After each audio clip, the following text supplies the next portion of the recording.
Bonjour à toutes et à tous, bienvenue sur ma chaîne Jolt Comics. Aujourd'hui, une nouvelle vidéo pour vous parler de l'un de mes derniers coups de cœur qui s'appelle Frontières, qui est sorti au label 619 rue de Sèvres et qui est scénarisé et dessiné par Guillaume Singelin.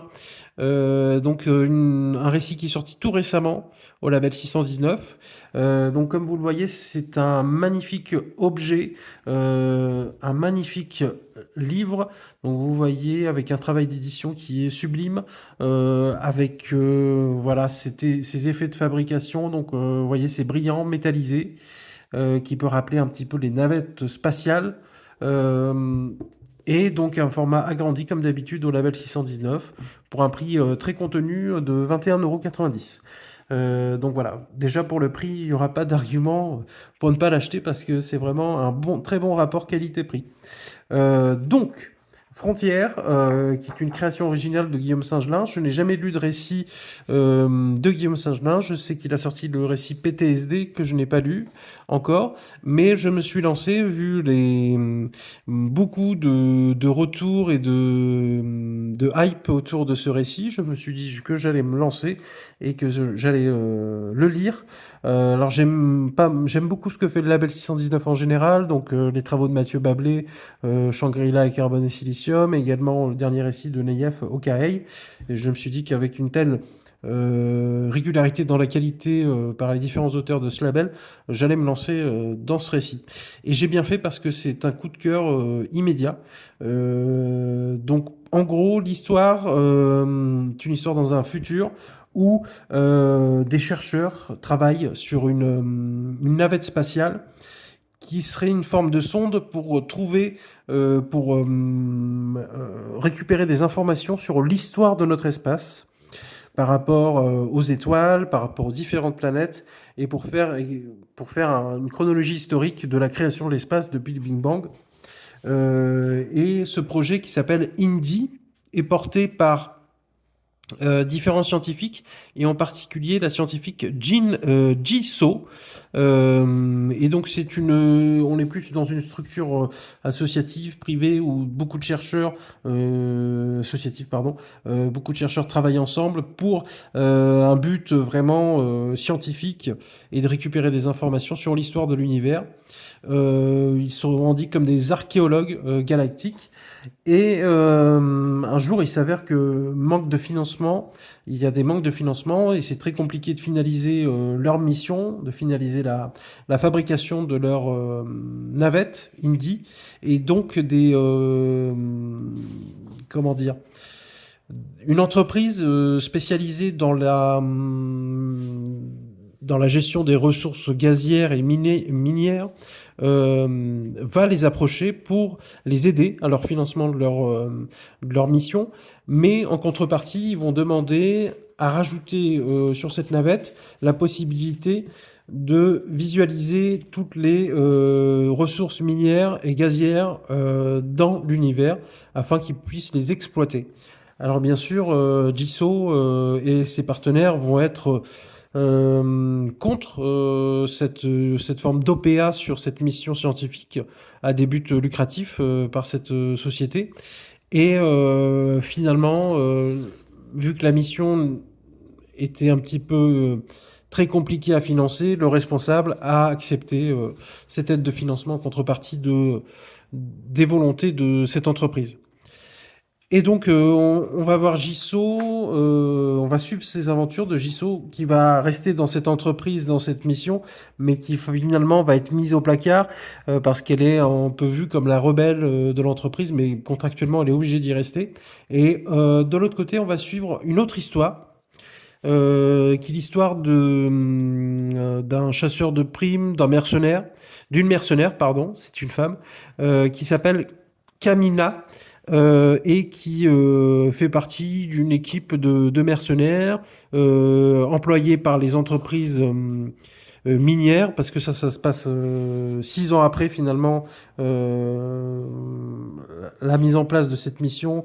Et donc 6 ans après, on va voir qu'il y a des mercenaires qui vont, eux, sous ordre des entreprises minières, aller voler des informations chez leurs concurrents, etc., etc. Et donc Amina fait partie de ces mercenaires. et malheureusement, elle va perdre un bras. Et donc, on va suivre alternativement ces deux histoires, donc Jisoo et l'histoire de Kamina. Donc Jisoo, elle, on va la voir aller de base en base, de mission en mission. Et pour la première fois, elle va arriver dans l'espace. Pour une mission qui n'est pas du tout dans ses compétences, qui est plus de la logistique que de la science. Et Kamina, elle, va devoir se reconvertir parce qu'elle a perdu son bras. Ça va être très compliqué pour elle de continuer en tant que mercenaire. Donc elle va vouloir se reconvertir en tant que récupératrice de déchets spatiaux. Alors c'est pas le terme exact, mais voilà, en gros, elle aimerait avoir une navette spatiale pour récupérer tous les déchets parce que c'est invivable. Il y a des chocs qui se font entre les navettes spatiales à titre professionnel ou touristique ou autre avec ces déchets. Donc il faut bien les enlever. Et donc il y a des personnes qui le font et elle aimerait bien faire la même chose. Donc elle va récupérer une navette qui est en réparation, qui s'appelle le Dolphin plutôt. Et voilà, on va voilà, alternativement voir l'évolution de Kamina et l'évolution de Jinso. Jinso, elle va arriver dans l'espace, elle va rencontrer un ouvrier qui s'appelle Alex.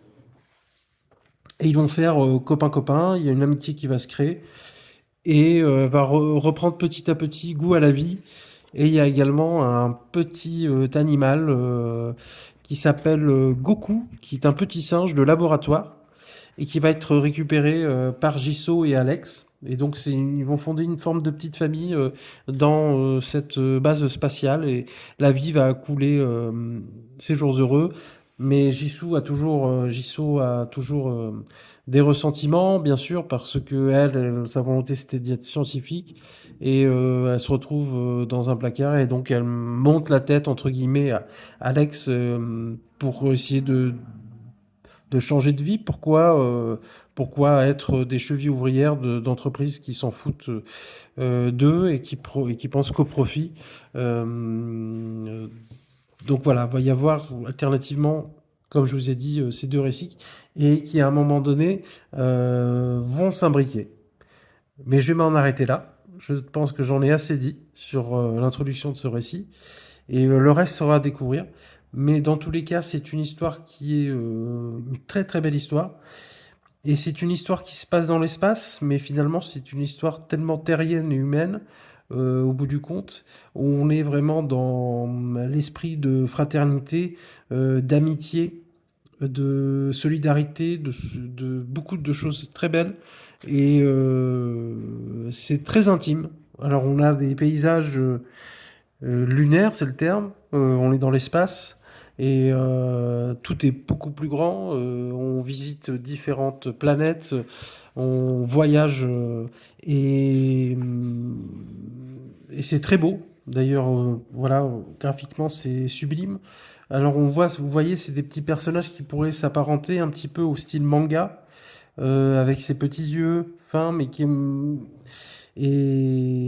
et finalement qui passe beaucoup d'émotions. Il y a beaucoup d'émotions qui passent dans ces dessins. C'est sublime. Tout ce qui est paysage sur certaines planètes extraterrestres ou même dans l'espace. Et il y a beaucoup, c'est très détaillé. C'est vraiment graphiquement, c'est magnifique. Et le récit, comme je vous disais, donc par certains aspects, on est dans des trucs plus grands que nature, liés à l'espace et à tout cet univers. Et l'histoire, la trame générale est très intime, intimiste et très émouvante par certains aspects.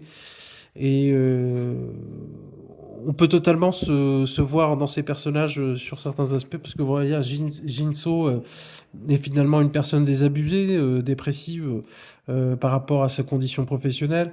Kamine, une sorte de soldat revenant d'un champ de bataille qui doit se reconvertir parce qu'elle ne peut plus combattre. Donc il y a beaucoup d'aspects sociétaux également. Il y a il y a des parallèles à faire avec la société de nos jours. Il y a une phrase qui m'a beaucoup marqué en disant euh, l'entreprise maintenant préfère changer les anciens car ils ne sont plus bons au travail par des jeunes sous-diplômés pour les payer moins cher. Donc ouais, c'est intéressant. Il y a beaucoup de parallèles sur la société de nos jours et finalement, je pense que, alors c'est mon opinion, c'est mon avis par rapport à la lecture, c'est une retranscription de notre société ou ce que peut devenir notre société euh, qui est très réaliste. Voilà, donc super lecture, un coup de cœur immédiat pour Frontières, Label 619 toujours au top. Tout ce que j'ai lu, c'était vraiment très classe, très bon, toujours. Et là, c'est encore un chef-d'œuvre qui est sorti chez eux. Donc, je vous invite vraiment à le lire pour le prix et pour la qualité d'édition. C'est quelque chose à ne pas rater. Frontières chez le label 619 rue de Sèvres. Voilà, je vous remercie pour votre attention. On se retrouve bientôt pour une nouvelle vidéo. N'hésitez pas à me dire en commentaire si ça vous tente, si vous l'avez même déjà lu. Et on se retrouve bientôt pour une nouvelle vidéo. Salut, à bientôt.